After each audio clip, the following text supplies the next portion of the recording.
Good afternoon, everyone. I'm Shraddha Gome. I belong to Indore, Madhya Pradesh. I did my graduation in law from National Law School of India, University, Bangalore, and I've secured All India 60th rank in CSE 2021 in my first attempt. Today, I'm speaking about two subtopics from GS4. First, ethical guidance, and second would be foundational values. But before I go into the specifics of these subtopics, my general message to everyone regarding this subject would be that do not ignore GS4. I know there are a lot of factual content to be remembered and revised in other subjects, but if GS4 prepared well can really fetch you very good marks and give you an edge to cover up any other lacunas in different areas. And therefore, ethics should be our strength. And I say this not only from a UPSC point of view, but also from our individual life, because at the end of the day, values are what define us. So that would be one message to you all. Now, I will begin with the topics that have been allocated to me, and I will begin with ethical guidance.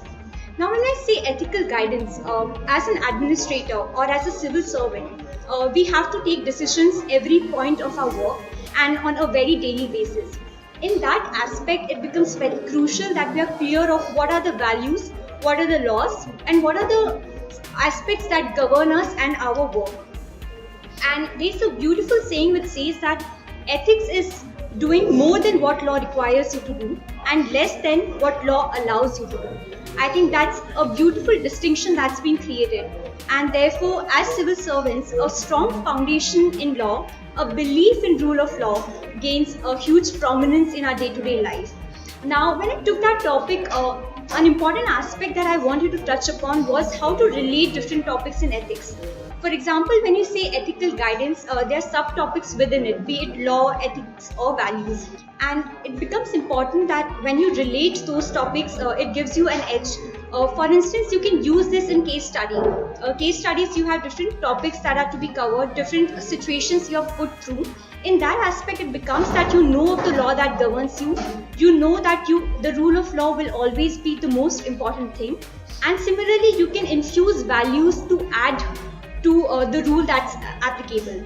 So that's one aspect that I wanted to touch upon to show how you can relate different topics within ethics and GS4 paper. Now, second aspect that I would like to discuss would be foundational values. Now, it's something that we have heard of since childhood, and I think in Ethics 4 paper, either directly or indirectly, several questions are based upon these values.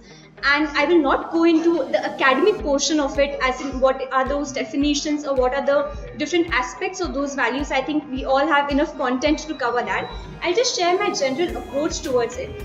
Now, having read different material, it becomes important that you are able to summarize what that value means to you.